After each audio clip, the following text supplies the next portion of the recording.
আসসালামু আলাইকুম। আরভিএস কেয়ার ব্লগের পক্ষ থেকে সবাইকে স্বাগতম জানাচ্ছি।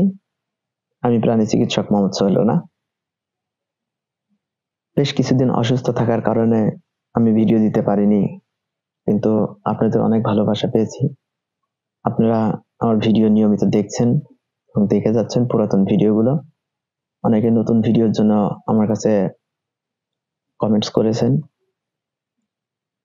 আমি আপনাদের প্রতি কৃতজ্ঞ যে আপনারা আমাকে ভালোবাসেন, আমার ভিডিওগুলো নিয়মিত দেখেন এবং প্রতিনিয়ত আমাকে কমেন্ট করে, লাইক দিয়ে, শেয়ার করে উৎসাহ দিয়ে যাচ্ছেন। তার জন্য আপনাদেরকে অসংখ্য ধন্যবাদ। আল্লাহর অশেষ রহমত এবং আপনাদের দোয়ায় আমি এখন বর্তমানে সুস্থ হয়ে গেছি। আবার আপনাদের মাঝে ফিরে আসতে পেরে নিজের কাছে খুব ভালো লাগছে। যাই হোক, সবাইকে নতুন বছরের শুভেচ্ছা জানিয়ে আজকের ভিডিও শুরু করছি। আজকের টপিকস ভ্যাকসিন।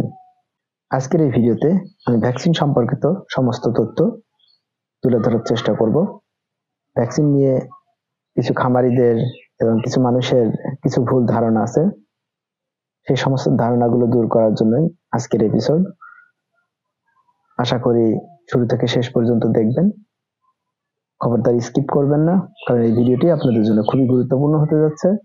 বিশেষ করে প্রান্তিক পর্যায়ে যে সমস্ত খামারি আছেন এবং যারা একটু সচেতন, প্রত্যেককে জেনে রাখা উচিত যে ভ্যাকসিন কি, কিভাবে দিতে হয়, কোথা থেকে সংগ্রহ করবেন, কিভাবে সংরক্ষণ করবেন, কিভাবে প্রয়োগ করবেন, তার মেয়াদকাল কতদিন, এমনকি ভ্যাকসিন কেন কাজ করে না।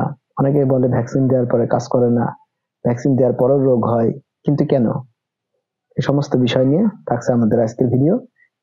আশা করি সবাই আমাদের সঙ্গে থাকবেন, ভিডিওটি স্কিপ না করে শুরু থেকে শেষ পর্যন্ত দেখবেন। আর হ্যাঁ, ভালো লাগলে অবশ্যই চ্যানেলটিকে সাবস্ক্রাইব করবেন, লাইক করবেন, একটি কমেন্ট করবেন যদি আপনার কোনো মূল্যবান মতামত থাকে, এবং যদি মনে চায় তবে শেয়ার করে অন্যান্য খামারিদের দেখার সুযোগ করে দিবেন। চলুন কথা না বেরিয়ে আমরা মূল ভিডিওতে চলে যাই। প্রথমত, ভ্যাকসিন কি বা ভ্যাকসিন কাকে বলে? ভ্যাকসিন হচ্ছে সেই ওষুধ যা কোনো সংক্রামক বা যে কোনো রোগের আগাম প্রতিষেধক হিসাবে ব্যবহার করা হয়, সেই ওষুধটাকেই ভ্যাকসিন বলা হয়। চলুন এবার আমরা দেখে নিই গরুর খামারে কি ভ্যাকসিন প্রয়োজন হয়। গরুর খামারে সাধারণত তরকা, বাদলা, গলাফোলা, রোগ বা এফএমডি ভ্যাকসিন এবং বর্তমানে এলএসডি ভ্যাকসিন বা ল্যাম্পি স্কিন ডিজিজ ভ্যাকসিন এবং জলাতঙ্ক ভ্যাকসিন এগুলোই প্রয়োজন হয়।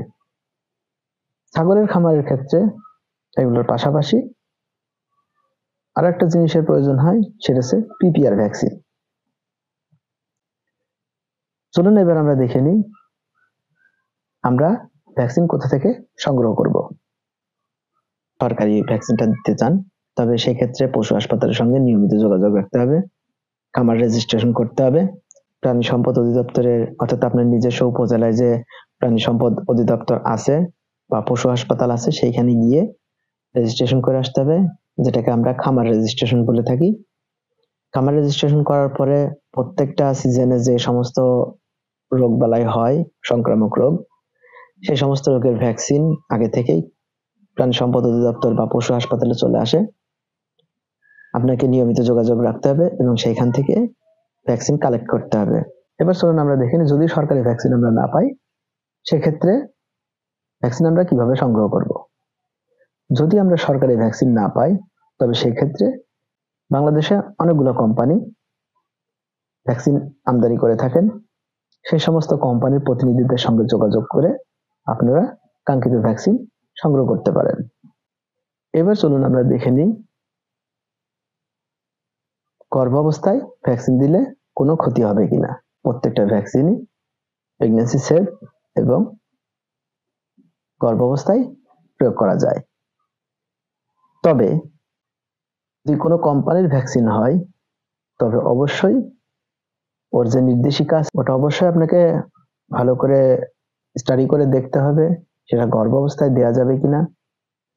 যদি দেওয়া যায় নিশ্চিন্ত মনে দিতে পারেন। যদি গর্ভাবস্থায় নিরাপদ না হয়, তবে সেই ক্ষেত্রে না দেয়াই ভালো হবে। এবার চলুন আমরা দেখে নিই মানুষের মধ্যে কি কি ভুল ধারণা থাকে। মানুষের মধ্যে ভুল ধারণা থাকে গর্ভাবস্থায় ভ্যাকসিন দেয়া ঠিক না। 2, গর্ভাবস্থায় ভ্যাকসিন দিলে গর্ভপাত হতে পারে। 3, ভ্যাকসিন দিয়ে টাকা খরচ না করাই ভালো। এবার চলুন আমরা দেখে নিই আপনার গরুকে আপনি কেন ভ্যাকসিনের আওতায় আনবেন। দেখুন, একটা প্রাণীর অনেক দাম। আপনি একজন সচেতন খামারি হিসাবে আপনি অবশ্যই রিস্ক নিতে চাইবেন না যে আপনার খামারে কোনো সংক্রামক রোগ হানা দিক। তাই একটা কথা আছে, নিয়ম মেনে ভ্যাকসিন করি, রোগমুক্ত খামার গড়ি। আপনি যদি একজন সচেতন খামারি হয়ে থাকেন, অবশ্যই আপনাকে নিয়ম মেনে আপনার প্রত্যেকটা পশুকে ভ্যাকসিন নিশ্চিত করতে হবে। যতগুলো ভ্যাকসিন বাংলাদেশে পাওয়া যায়, প্রত্যেকটা ভ্যাকসিন আপনাকে ডে বাই ডে নিয়ম মেনে পুশ করতে হবে।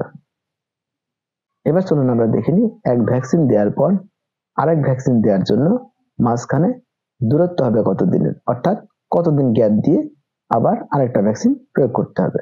একটা ভ্যাকসিন প্রয়োগ করার পরে আরেকটা ভ্যাকসিন প্রয়োগের ক্ষেত্রে অবশ্যই 15 দিন গ্যাপ রাখতে হবে।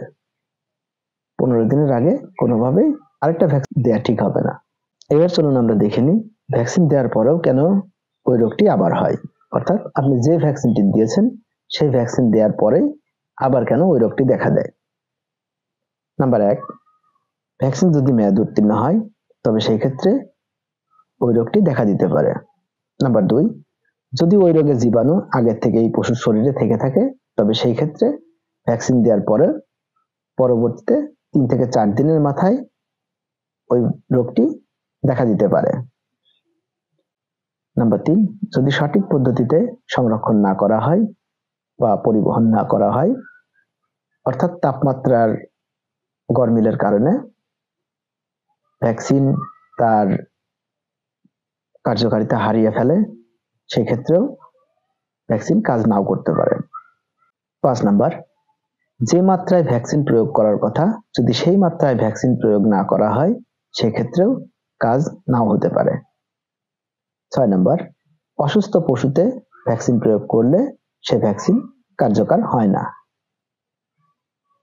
7 নাম্বার, যদি কোনো ভ্যাকসিন নির্দিষ্ট করা থাকে যে এই ভ্যাকসিনটি গভীর মাংসপেশিতে প্রয়োগ করতে হবে, তবে সেই ভ্যাকসিনটি যদি চামড়ার নিচে প্রয়োগ করা হয় বা যে ভ্যাকসিনটি চামড়ার নিচে প্রয়োগ করার কথা সেই ভ্যাকসিনটি যদি গভীর মাংসপেশিতে প্রয়োগ করা হয় সেক্ষেত্রেও কাজ নাও হতে পারে।